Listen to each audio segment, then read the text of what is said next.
Hi అందరికీ welcome back to our YouTube channel Bhavani Venkatesh vlogs. ఈ వీడియోలో ఏంటంటే నేను రసం నా స్టైల్లో ఎలా చేస్తానో మీకు చూపిస్తాను, చూసేయండి.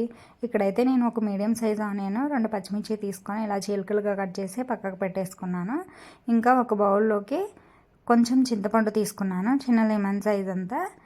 ఈ బౌల్లోకి వాటర్ పోసి నానబెట్టేసాను చింతపండుని.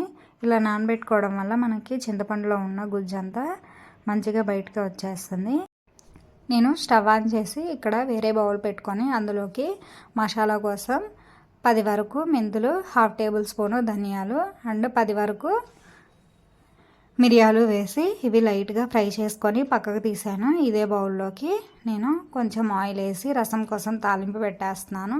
ఆయిల్ వేసి ఆయిల్ హీట్ అయిన తర్వాత 1/2 టేబుల్ స్పూను తాలింపు దినుసులు, 1/2 టేబుల్ స్పూను జీలకర్ర అండ్ ఎండుమిర్చి కూడా వేసి ఇవి ఫ్రై అయిన తర్వాత మనం చాప్ చేసి పెట్టుకున్న పచ్చిమిర్చి, ఆనియన్ కూడా వేసేసి ఆనియన్ కొంచెం త్వరగా ఫ్రై అవ్వడానికి 1/2 table spoon salt, 1/2 table spoon పసుపు కూడా యాడ్ చేసేసాను.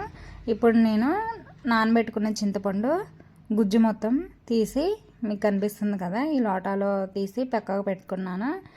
మన ఆనియన్స్ ట్రాన్స్పరెంట్గా అయిపోయినాయి కదా. ఇప్పుడు నేను ఈ గుజ్జు మొత్తాన్ని ఈ బౌల్లోకి వేసేస్తున్నాను.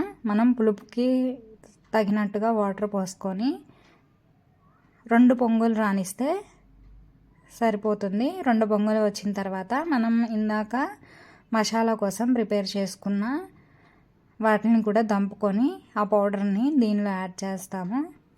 ఇక్కడ చూస్తున్నారు కదా, నేను ఈ చిన్న రోల్లో అన్నీ వేసుకొని కొంచెం ఇందులో తెల్ల నువ్వులు ఉంటాయి కదా, అవి కూడా యాడ్ చేస్తాను. ఇదైతే టేస్ట్ చాలా బాగుంటుంది, ఒకసారి మీరు కూడా ట్రై చేయండి ఇలాగా. అవి కూడా యాడ్ చేసి 2 రెమ్మలు వెల్లుల్లి రెబ్బలు వేసాను, పొట్టు తీసినవి. వెల్లుల్లి రెబ్బలు లాస్ట్లో వేసి కచ్చపచ్చగా దంపుకొని మన చారు అయితే 2 పొంగులు వచ్చేసినాయి కదా, దీనిలోకి యాడ్ చేస్తున్నాను నేను. ఈ మసాలా వేసిన తర్వాత నేను ఒక 5 మినిట్స్ ఉంచి మనం స్టవ్ ఆఫ్ చేసుకుంటే సరిపోతుంది. ఇప్పుడు ఈ మసాలా వేసిన తర్వాత నేను కొత్తిమీర కూడా కట్ చేసి వేసేసి ఒక 5 మినిట్స్ రానిచ్చి స్టవ్ ఆఫ్ చేస్తున్నాను. మన రసం అయితే రెడీ అయిపోతుంది, చూస్తున్నారు కదా. ఇంకా సాల్ట్ మీ టేస్ట్కి తగ్గట్టు వేసుకోండి చూసి. 1 టేబుల్ స్పూన్ బెల్లం పౌడర్ కూడా యాడ్ చేసేస్తున్నాను. ఇది వేయడం వల్ల టేస్ట్ అయితే రసం చాలా బాగుంటుంది. ఇంకా వేడివేడి అన్నంలో ఈ రసం వేసుకొని పక్కన ఆమ్లెట్ పెట్టుకొని తింటే చాలా సూపర్గా ఉంటుంది. ఈ రసం రెసిపీ మీరు కూడా ట్రై చేసేయండి ఒకసారి ఈ వీడియో చూసి. అంతే, ఇంకా ఈ చిన్న వీడియో నచ్చినట్లయితే ఒక లైక్, షేర్, సబ్స్క్రైబ్ చేసేయండి. బాయ్ అందరికీ, థ్యాంక్స్ ఫర్ వాచింగ్.